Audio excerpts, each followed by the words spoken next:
11वां प्रश्न है, अंग्रेजी शासन काल में भारत का कौन सा क्षेत्र अफीम उत्पादन हेतु प्रसिद्ध था? ऑप्शन ए हो जाएगा बिहार। इलाहाबाद की संधि के बाद रॉबर्ट क्लाइव ने मुर्शिदाबाद का उपदीवान किसे बनाया था?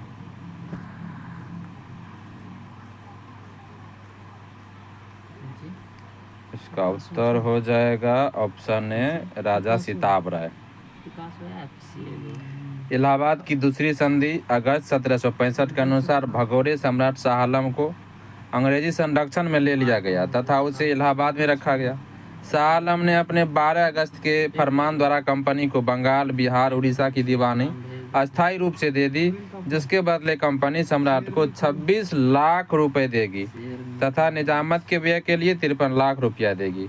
इस समय कंपनी सीधे कर संग्रह करने का भार न तो लेना चाहती थी और न ही उसके पास ऐसी क्षमता थी।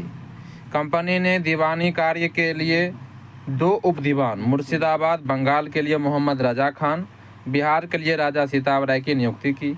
मोहम्मद रजा खान उपनामिज के रूप में कार्य करते थे। इस प्रकार समस्त दीवानी तथा निजामत का कार्य भारतीयों द्वारा ही चलता था, यद्यपि उत्तरदायित्व कंपनी का था। 13वां प्रश्न है कि सम्राट शाह आलम द्वितीय ने ईस्ट इंडिया कंपनी को बंगाल, बिहार तथा उड़ीसा की दीवानी प्रदान की थी। ऑप्शन ए हो जाएगा 12 अगस्त 1765 ईस्वी को। इलाहाबाद की दूसरी संधि अगस्त 1765 के अनुसार शाह आलम को अंग्रेजी संरक्षण में ले लिया गया तथा उसे इलाहाबाद में रखा गया। इलाहाबाद तथा करा के जो क्षेत्र नवाब को छोड़ दिए थे शाह आलम को मिले। 12 अगस्त 1765 के अपने फरमान द्वारा मुगल बादशाह शाह आलम द्वितीय ने कंपनी को बंगाल, बिहार तथा उड़ीसा की दीवानी अस्थायी रूप से दे दी, जिसके बदले कंपनी द्वारा सम्राट को 26 लाख रुपये दिए जाना तथा निजामत व्यय के लिए कंपनी को 53 लाख रुपये देना था। इस समय Robert Clive east India company का गवर्नर था। शाह आलम द्वितीय का संपूर्ण जीवन आपदाओं से ग्रस्त रहा। उसे 1788 ईस्वी में अंधा कर दिया गया। शाह आलम द्वितीय के समय में 1803 ईस्वी में दिल्ली पर अंग्रेजों का अधिकार हो गया था। शाह आलम द्वितीय तथा इसके 2 उत्तराधिकारी अकबर द्वितीय 1806 से 37 और बहादुर शाह द्वितीय 1837 से 1857 ईस्ट इंडिया कंपनी के पेंशन भोगी मात्र बनकर रहे थे। 14वां प्रश्न है कि मुगल बादशाह बहादुर शाह जफर के बारे में कहा जाता है कि उसके साम्राज्य की सीमा थी। इसका उत्तर हो जाएगा दिल्ली तक ही थी, लेकिन इसमें दिल्ली और बिहार है। अब इसकी व्याख्या देखते हैं कि बहादुर शाह जफर के बारे में नहीं बल्कि मुगल शासक शाह आलम द्वितीय के बारे में फारसी भाषा में यह कहावत प्रसिद्ध थी कि सल्तनत ए शाह आलम अज दिल्ली तथा पालम, अर्थात शाह आलम के काल में मुगल सम्राट सिकुड़ते सिमटते दिल्ली के लाल किले से पालम गांव तक रह गया था। बिहार लोक सेवा आयोग ने इस प्रश्न को निरस्त कर दिया है। 15वां प्रश्न है कि रंजीत सिंह ने सुप्रसिद्ध कोहिनूर हीरा प्राप्त किया था। ऑप्शन ए हो जाएगा शाह शुजा से। पंजाब अहमद शाह अब्दाली के साम्राज्य का भाग था, परंतु 1777 ईस्वी में उसकी मृत्यु के पश्चात मुल्तान, कश्मीर इत्यादि कुछ छोटे छोटे भागों को छोड़कर शेष पर सिख मिसलों का अधिकार हो गया। उधर अफगानों के आंतरिक झगड़ों के कारण रंजीत सिंह को अपनी स्थिति रीड करने का अवसर मिला। 18 ईस्वी में अहमद शाह अब्दाली का पौत्र शाह शुजा काबुल की गद्दी पर बैठा, परंतु उसके भाई शाह महमूद शक्तिशाली बरकई सरदारों फतेह खां और दोस्त मोहम्मद शाह की सहायता से उसे 1809 ईस्वी में विस्थापित कर दिया तथा स्वयं कश्मीर और पेशावर पर अधिकार कर लिया। इसी अवसर पर शाह शुजा ने काबुल का राज प्राप्त करने के लिए रंजीत सिंह से सहायता मांगी और उन्हें कोहिनूर हीरा भेंट किया। 16वां प्रश्न है कि टीपू सुल्तान ने अपनी राजधानी बनाई थी। ऑप्शन है श्रीरंगपट्टनम में। टीपू सुल्तान ने श्रीरंगपट्टनम को अपनी राजधानी बनाया एवं यहाँ जैकोबिन क्लब की स्थापना की और उसका सदस्य बना। साथ ही उसने अपनी राजधानी में फ्रांस और मैसूर के मैत्री का प्रतीक स्वतंत्रता का वृक्ष रोपा। टीपू सुल्तान ने अपने समकालीन विदेशी राज्यों से मैत्री संबंध बनाने तथा अंग्रेजों के विरुद्ध उसकी सहायता प्राप्त करने के लिए अरब, कुस्तुनतुनिया या आधुनिक इस्तांबुल, काबुल और मॉरिशस में अपने दूत मंडल भेजे थे।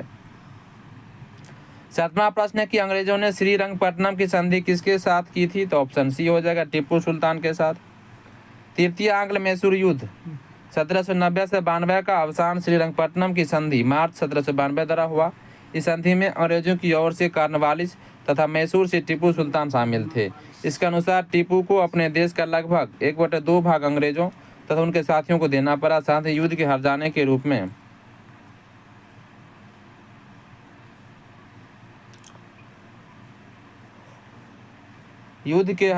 रूप में टीपू को 3 करोड़ रुपये अंग्रेजों को देना था। श्रीरंगपट्टनम की संधि में यह शामिल था कि जब तक टीपू 3 करोड़ रुपये नहीं देंगे तब तक उसके 2 पुत्र अंग्रेजों के कब्जे में रहेंगे। कॉर्नवालिस ने इसी संधि के बाद यह टिप्पणी की थी कि हमने अपने शत्रु को प्रभावशाली ढंग से पंगु बना दिया है तथा साथियों को भी शक्तिशाली नहीं बनने दिया। 18वां प्रश्न की ठगों का उन्मूलन किसके नेतृत्व में हुआ था? तो ऑप्शन बी हो जाएगा, कैप्टन स्लीमैन के नेतृत्व में। ठगों में हिंदू और मुसलमान दोनों धर्मों के अनुयायी सम्मिलित थे, परंतु वास्तव में ये लोग काली, दुर्गा अथवा भवानी की पूजा करते थे तथा प्रायः अपने शिकार का सिर काटकर देवी के चरणों में बलि के रूप में चढ़ाते थे। उन्हें विश्वास था कि उनका यह धंधा विधि का विधान है तथा उनके शरीर की मृत्यु उनकी भाग्य में उसी प्रकार लिखी होती है। सती प्रथा के प्रश्न पर तो कुछ मतभेद था, किंतु ठगी के विषय में समस्त जनता ने सरकार का समर्थन किया। लॉर्ड विलियम बेंटिक ने कैप्टन स्लीमैन को ठगों के विरुद्ध कार्रवाई करने के लिए नियुक्त किया। उसने लगभग 1500 ठगों को बंदी बना लिया। अनेक ठगों को फांसी दी गई, शेष को आजीवन निर्वासित कर दिया गया। 1837 ईस्वी के पश्चात संगठित रूप से ठगों का अंत हो गया था। 19वां प्रश्न है कि बंगाल में द्विशासन प्रणाली किसके द्वारा लागू की गई थी? तो ऑप्शन सी हो जाएगा, रॉबर्ट क्लाइव के द्वारा। द्वैध शासन की शुरुआत बंगाल में क्लाइव के समय में 1765 में हुई थी। वारेन हेस्टिंग्स के कार्यकाल में 1772 ईस्वी में कोर्ट ऑफ डायरेक्टर्स ने दोहरी शासन प्रणाली को समाप्त करने का निर्णय लिया तथा कलकत्ता परिषद एवं उसके प्रधान को आज्ञा दी कि वे स्वयं दीवान बने और बंगाल, बिहार तथा उड़ीसा के प्रबंध को अपने हाथ में ले ले। वारेन हेस्टिंग्स ने दोनों उपदीवानों मोहम्मद राजा खां और राजा सिताब राय को पदच्युत कर दिया था। अगला प्रश्न है, बिस्मा की द्वैध शासन का जनक किसे माना जाता है? तो ऑप्शन डी हो जाएगा, सर लियोनेल कार्टिस को। सर लियोनेल कार्टिस को द्वैध शासन का जनक माना जाता है। इसमें दीवान और विजारत कानून व्यवस्था की जिम्मेदारी अलग कर दी गई थी।